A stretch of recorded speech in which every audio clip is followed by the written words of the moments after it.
किसान भाइयों, यह समय धान की फसल के लिए बहुत ही क्रिटिकल समय चल रहा है। इस समय पर हमारी धान की फसल 45 से 50 दिन की हो चुकी है और अभी हमारी जो धान की फसल है वो अपने वेजिटेटिव स्टेज से पार करके रिप्रोडक्टिव स्टेज में ट्रांसफर हो चुकी है। मतलब कि अब पौधे का विकास जो है वो जितना होना था वो हो चुका है।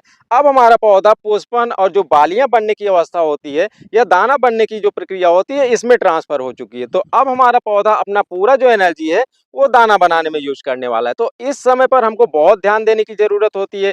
किसान भाइयों, यदि आपने छोटे पौधे वाली वैरायटी लगाया हुआ है या बड़े पौधे वाली वैरायटी लगाया हुआ है, ये जो समय होता है 45 से 50 दिन की अवस्था होती है, जब हमारे पौधे में बालियां बनने की शुरुआती अवस्था आ जाती है, इसी समय पर हमको प्लांट ग्रोथ रेगुलेटर का प्रयोग कर लेना चाहिए। किसान भाइयों, प्लांट ग्रोथ रेगुलेटर की बात करें तो आप लिहोसिन का यूज कर सकते हैं, चमत्कार का यूज कर सकते हैं या फिर टाबोली का यूज कर सकते हैं।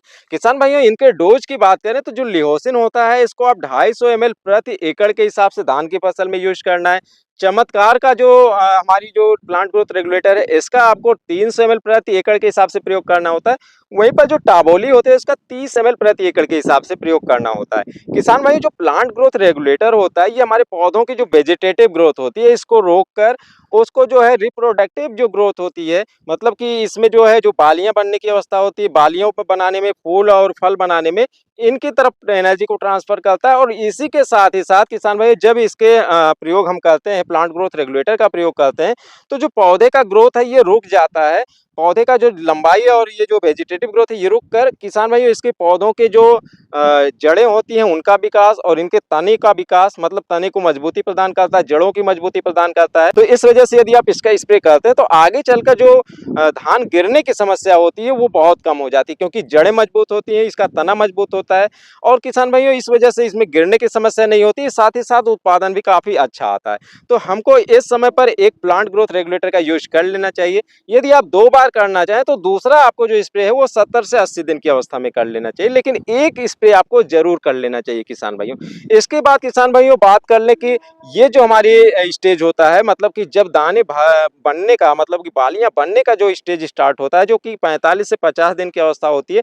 यदि हमारा पछेती किस्म है तो मान के चलिए 50 से 55 दिन में वो हमारी अवस्था आती है। तो इस अवस्था पर हमको इससे पहले जितना भी हमको पोषक तत्व देना है सारे पोषक तत्वों की पूर्ति कर लेनी चाहिए, क्योंकि किसान भाइयों यहाँ पर इसके लिए जो आवश्यक पोषक तत्व है, जब वो पोषक तत्व उपलब्ध रहेंगे तभी यहाँ पर जितने भी कल्ले बने हुए हैं धान में, मान लो अच्छा बियास आप लेकर आए हैं, एक एक कल्ले से 50-50, 60-60, 70-70 कल्ले आपके एक पौधे से निकले हैं, तो उनमें दाना भरना भी जरूरी है। यदि सब में बालियां नहीं आएंगी और बालियां बड़ी नहीं निकलेंगी, दाना उसमें भर कर नहीं आएगा, लंबी बालियां नहीं आएंगी, तो हमारा प्रोडक्शन घट जाएगा। तो इसलिए जरूरी है जितना भी हमको खाद देना है, जो भी हमको माइक्रो न्यूट्रिएंट देना है, इन सब की पूर्ति हमको इस स्टेज से पहले कर लेनी चाहिए। तो किसान भाइयों इस समय पर हमको जो भी देना है वो दे देना चाहिए। और अंतिम यदि यहाँ पर हम यूरिया का प्रयोग कर रहे हैं, यदि हमारा जो है अगैती किस्में है तो हम नॉर्मली 2 बार यूरिया का प्रयोग करते हैं और पछेती किस्में तो नॉर्मली हम 3 बार भी कर सकते हैं। लेकिन यदि यूरिया उपलब्ध नहीं है और आप 2 ही बार इसका प्रयोग करें तो दूसरा जो हमारा स्टेज होता है उसमें हमको ये भी ध्यान में रखना है कि क्या हमारे धान की फसल में कोई कीड़े लग रहे हैं या फिर ऐसी कोई समस्या आगे चलकर आने वाली है, तो उसके साथ हमको कीटनाशक का भी प्रयोग कर लेना है। यूरिया के साथ हम फर्टेरा दे सकते हैं या फिर और दूसरा जो है जैसे कार्टाफ हाइड्रोक्लोराइड दानेदार के रूप में आता है उसको हम दे सकते हैं। किसान भाई, इसी के साथ हमको यूरिया के साथ जो दूसरा हम यूरिया दे रहे हैं उसके साथ हमको 5 केजी जिंक भी ले लेना है। और इसी समय पर यदि हमारे पास एमओपी है, मतलब कि म्यूरेट ऑफ पोटाश, जो 60% वाला पोटाश होता है दानेदार लाल वाला, उसको भी हमको 20 केजी प्रति एकड़ के हिसाब से, यदि हमने पहले नहीं दिया है तो अभी हमको ले लेना है। किसान भाइयों यहाँ पर जो पोटास का काम होता है ये आपके पौधों में जो रोग और बीमारियां आती हैं इनसे लड़ने की क्षमता को बढ़ाता है। साथ ही साथ ये अपने पौधे को जो पोषक तत्वों के अवशोषण की दर है वो भी बढ़ा देता है। और ये जो पोटास होता है ये दाने को मजबूत बनाता है, जो जितने भी पोषक तत्व होते हैं वो उनको बालियों में पहुंचाता है, दाने को भर कर बनाता है, दाने भरे भरे आते हैं और दाने जो वजनदार बनते हैं। इसी के साथ साथ किसान भाई हमने यहाँ पर जो जिंक का प्रयोग करने की बात कहा है, जिंक का जो काम होता है, एक तो यहाँ पर लगने वाले रोगों से भी इसमें बचाव करता है और फिर जिंक का जो एक जो सबसे जरूरी काम होता है ये पॉलिनेशन की दर को बढ़ा देता है। मतलब पौधे में जब हमारे बालियां निकलेंगे उसका पॉलिनेशन होगा तो अच्छे से पॉलिनेशन होगा, अच्छे से परागण होगा, तो जो दाने हैं वो सभी दानों में जो है दाने भर-भर के आएँगे। किसान भाइयों इसके अलावा यदि कुछ कमी रह गई है, आप इसमें खेत में जो है यूरिया के साथ इन सब खादों का प्रयोग कर चुके हैं, लेकिन फिर भी खेत में कुछ कमी दिखती है, तो आप स्प्रे के माध्यम से इसकी पूर्ति कर सकते हैं।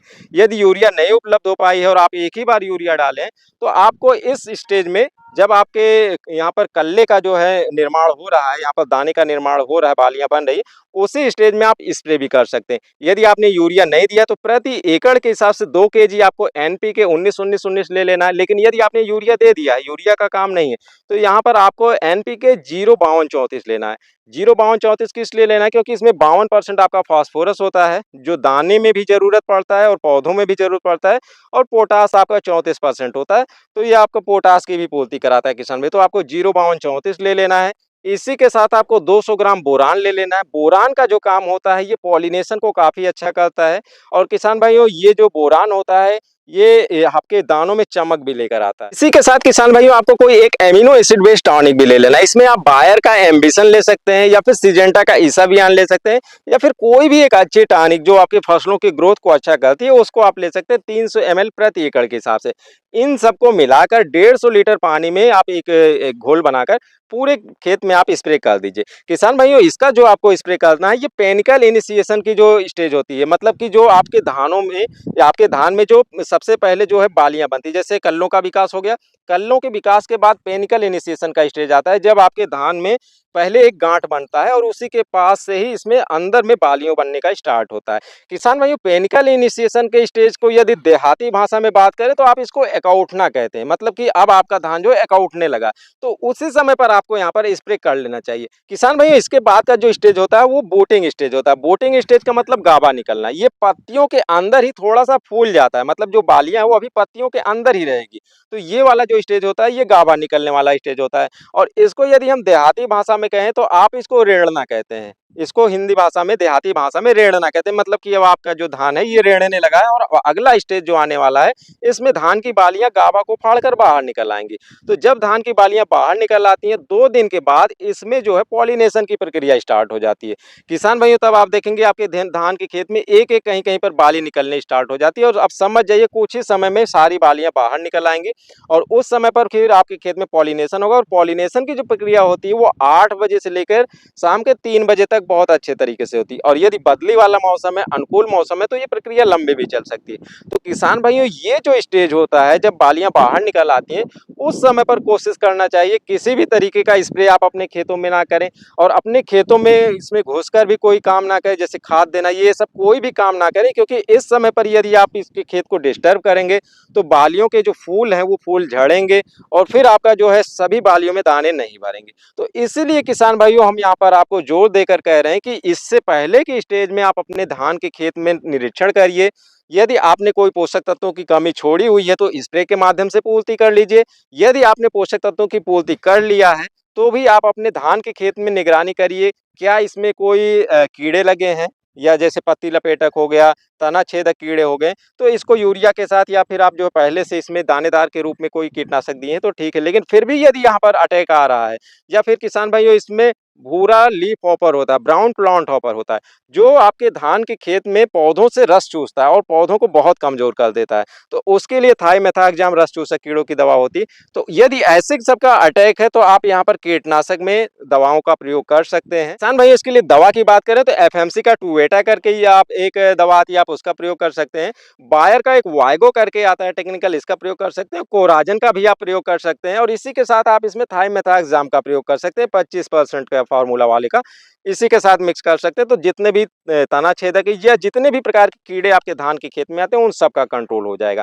इसके अलावा किसान भाइयों शुरुआत में ही आपको ध्यान में रखना है, क्या कोई फंगस जनित रोग आ रहा है, क्या इसमें आपका ब्लास्ट वाला रोग है, झोंका वाला रोग है, या फिर ब्लाइट वाली समस्या, ऐसी कुछ भी यदि समस्या देखने को मिल रही है तो आपको उसमें एमिस्टार टॉप या बायर का नेटिवो है, या फिर किसान भाइयों कस्टोडिया आता है अदामा कंपनी का, उसका आप प्रयोग कर सकते हैं। इसी के साथ कासुगामाइसिन, या फिर आप प्लांटोमाइसिन, या फिर स्ट्रेप्टोमाइसिन या स्ट्रेप्टोसाइक्लिन, ये जो दवाई आती है बैक्टीरिया के लिए आती है। तो जो बैक्टीरियल लीफ ब्लाइट वाला बीमारी आती है, जो भी ये भी एक तरीके का फंगस होता है, तो इसके लिए आप इन सब का प्रयोग कर सकते हैं। इनका प्रयोग यदि आपको करना है तो ये जो स्टेज है आपके खेत में बालियाँ निकलने की, उससे पहले ही कर लीजिए। लेकिन किसान भाइयों, यदि आपकी फसल सुरक्षित है और रोग बीमारियों का अटैक नहीं है, तो आप इन सब स्प्रे से बचें, क्योंकि ज़्यादा स्प्रे करने के बाद भी खर्चा भी बढ़ेगा और फिर किसान भाइयों इससे नुकसान भी होता है। तो यदि आपका फसल आपने सही समय पर सही देखभाल किया हुआ है, तो रोग बीमारियाँ नहीं आ रही, तो इतने स्प्रे की ज़रूरत नहीं है। किसान भाइयों, यदि इन सब बातों का ध्यान रखकर ये जो आपका जो स्टेज है बूटिंग वाली और फिर कल्ले निकलने वाली, इन सब स्टेज से पहले ही आप अपने धान के खेत की हर तरीके से जो है निगरानी करके और सारा जो है आप सुनिश्चित कर लेते हैं कि सारा मैनेजमेंट आपने अच्छे से किया हुआ है, तो निश्चित तौर पर आपके धान की फसल से अच्छी बालियाँ निकलेंगी और अच्छे मात्रा में यहाँ पर जो है आपका प्रोडक्शन आएगा। किसान भाइयों, इसमें कुछ समस्याएँ बाद में भी आती हैं, जैसे बालियाँ निकल गई उसके बाद भी आती हैं।